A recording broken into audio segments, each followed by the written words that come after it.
नमस्कार मेरे सनातनी परिवार, हम हिंदुस्तानी चैनल पर आप सभी का बहुत बहुत स्वागत है। योगेश्वर श्री कृष्ण शरणम मम।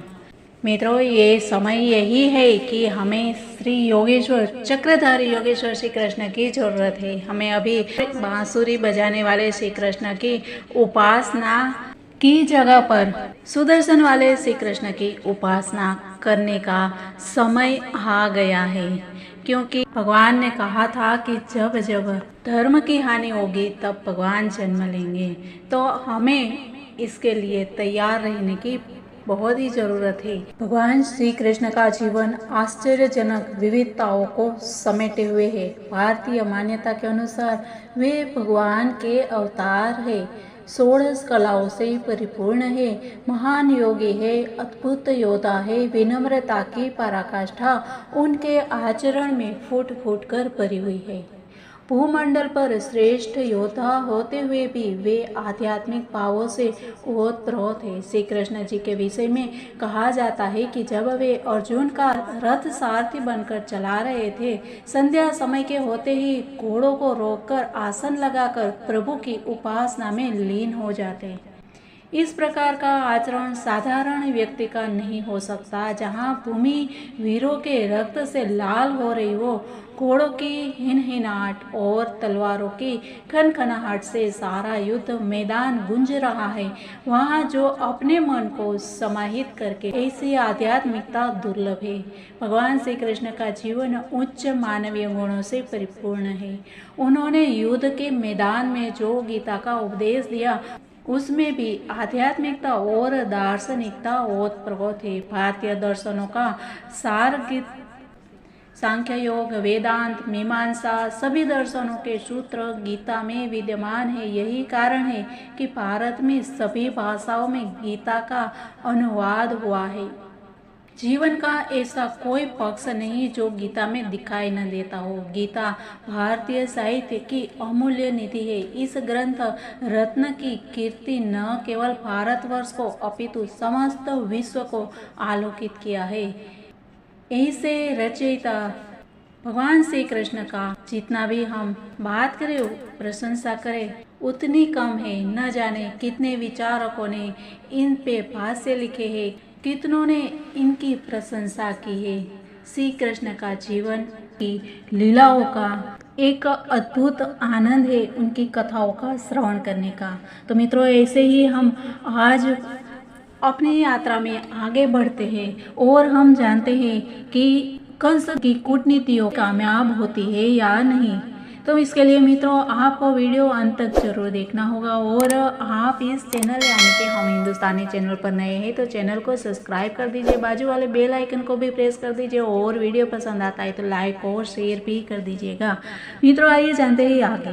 कंस का निर्देश पाकर असुर केसी ने एक भयंकर अश्व का रूप धारण कर लिया। उसने वृंदावन के क्षेत्र में मन की गति से प्रवेश किया। उसकी बड़ी सी अयाल उड़ रही थी एवं उसके खुर धरती को कुरेद रहे थे। वह हिनहिनाने लगा एवं संपूर्ण जगत को भयभीत करने लगा। श्री कृष्ण ने देखा कि वह असुर अपनी पूंछ को एक विशाल मेघ की भांति हवा में घुमाकर एवं अपनी हिनहिनाहट से सभी वृंदावन निवासियों को भयभीत कर रहा है। श्री कृष्ण समझ गए कि वह अश्व उन्हें युद्ध के लिए चुनौती दे रहा है। श्री भगवान ने उसकी चुनौती स्वीकार कर ली और असुर केसी के सम्मुख खड़े हो गए।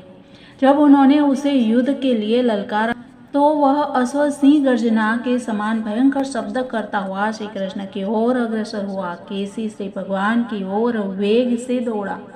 उसके जबड़े पूरी तरह खुले थे, मानो वह सारे आकाश को निगल जाएगा। अपने शक्तिशाली उग्र एवं शिला की भांति कठोर पैरों से उसने श्री कृष्ण को कुचलने का प्रयास किया, किंतु श्री कृष्ण ने तत्क्षण उसके पैरों को पकड़ लिया और इस प्रकार उसे व्यग्र कर दिया। कुछ क्रोधित होकर श्री कृष्ण निपुणता से उस अश्व को चारों ओर घुमाने लगे। कुछ प्रदक्षिणाओं के पश्चात उन्होंने उसे इस प्रकार 100 गज दूर फेंक दिया और जैसे गरुड़ एक विशाल सर्प को फेंकता है। श्री कृष्ण द्वारा फेंके जाने पर वह अश्व चेतना शून्य हो गया।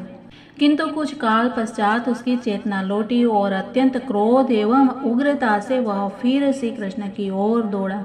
इस बार उसका मुख खुला हुआ था। जैसे ही केसी उनके निकट आया, उन्होंने अपना हाथ अश्व के मुंह में डाल दिया। ऐसा लगता था जैसे एक बड़ा सर्प किसी खेत के बिल में घुस गया हो। अश्व को इससे अत्यंत कष्ट हुआ, क्योंकि उसे श्री कृष्ण का हाथ तप्त लौह सलाका के समान प्रतीत हुआ। तत्क्षण उसके दांत बाहर गिर पड़े। श्री कृष्ण का हाथ उस अश्व के मुख में विस्तार पाने लगा और केसी का कंठ अवरुद्ध होने लगा। जैसे जैसे उस विशाल अश्व की सांस अवरुद्ध होने लगी, उसके शरीर में पसीना आने लगा। वह अपने पैर इधर उधर पटकने लगा। इस प्रकार उसकी प्राण शक्ति समाप्त हो गई। अश्व के मरने पर उसका मुख शिथिल हो गया एवं श्री कृष्ण ने अत्यंत सरलता से अपना हाथ बाहर निकाल लिया। इस घटना के पश्चात भक्त शिरोमणि श्री नारद मुनि श्री कृष्ण से एकांत स्थान पर भेंट करने आए और उनसे वार्तालाप करने लगे। उन्होंने कहा कि मेरे प्रिय भगवान श्री कृष्ण, आप अनंत परमात्मा है। आप समस्त यौगिक शक्तियों के परम नियंत्रक, अखिल ब्रह्मांड के स्वामी एवं सर्वव्यापी श्री भगवान है। समस्त भौतिक सृष्टि आप ही में लय हो जाती है। आप सब भक्तों के स्वामी एवं सबके प्रभु है। प्रिय भगवान, आपने इस विश्व में केवल उन तथाकथित राजाओं को मारने के लिए अवतार लिया है जो वास्तव में असुर है। ये राक्षस राजकुमारों के वेश में लोगों को छल रहे हैं। आपने अपना यह वचन पूर्ण करने के लिए इस धरती पर अवतार लिया है कि आप केवल धर्म की रक्षा एवं अवांछित दुष्कर्मियों के संहार के लिए ही इस भौतिक जगत में आते हैं। अतएव मेरे प्रिय भगवान, मुझे विश्वास है कि चाणूर, मुष्टिक जैसे असुरों, अन्य मल्ल योद्धाओं, हाथियों एवं स्वयं कंस को आपके द्वारा मारे जाते हुए परसों मैं देखूंगा। यह दर्शन मैं अपने नेत्रों से करूंगा। इसके पश्चात मैं शंख, यवन, मोर एवं नरकासुर जैसे अन्य असुरों को मारा जाना भी देखने में समर्थ होऊंगा। आप स्वर्ग की राजधानी से पारिजात पुष्प कैसे ले जाते हैं एवं स्वयं स्वर्ग लोक के राजा इंद्र को आप कैसे पराजित करते हैं, यह दर्शन भी मैं करूंगा। ऐसे बहुत सारी बातें श्री नारद मुनि कहते हैं और इसके माध्यम से वे जन साधारण को यह प्रतीत करा देना चाहते थे कि श्री कृष्ण पूर्णतः स्वतंत्र है। यदुवंश में उनका आविर्भाव अथवा अर्जुन से उनकी मैत्री आदि उनके कर्म उन्हें आवश्यक रूप से उन कर्मों का फल भोगने को बाध्य नहीं करते हैं।